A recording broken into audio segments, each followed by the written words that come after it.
টুইং guys, খানপুরের viral হাঁসের ডিমের চটপটি জীবনের প্রথম। অনেকক্ষণ দাঁড়ায় আসছিলাম, বনের জায়গাও ছিল না, খুব মানে গরম।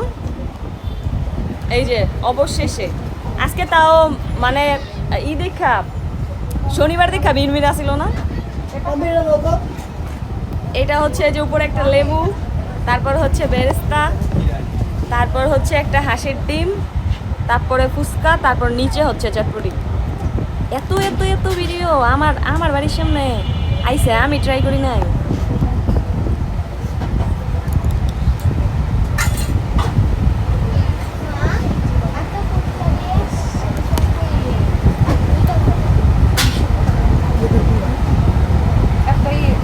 মনে মিলাই নিতে হইব। আচ্ছা আমি পরে মিলাইতেছি, আগে খাইয়া লই।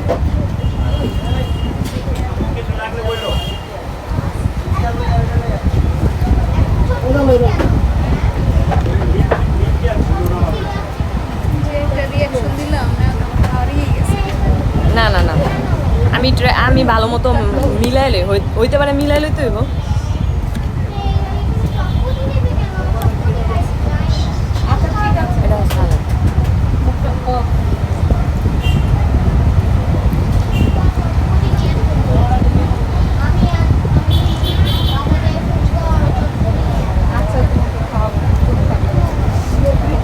ভালো, নর্মাল চটপটির মতোই ভালো।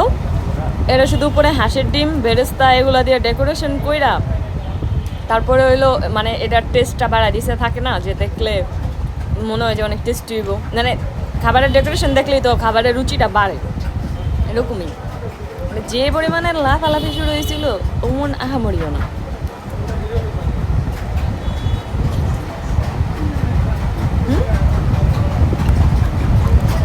আমার বড় একই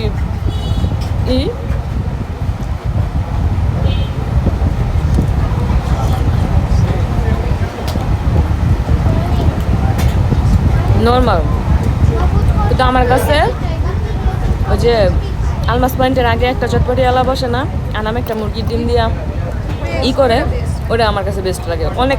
উনি হচ্ছে অনেক বছর আগে থেকে বসে, ওটার ভিডিও একটা দি মনে গাইস। এখন একটু খাই, কারণ অনেকক্ষণ দাঁড়ায় ছিলাম, অনেক গরম ছিল, অনেকক্ষণ পরে বইসা একটু খাওয়ানোরই পাইছি। আর এখন যদি না খাই চটপটি ঠান্ডা হয়ে যাবো, কারণ মাথার উপরে ফ্যান।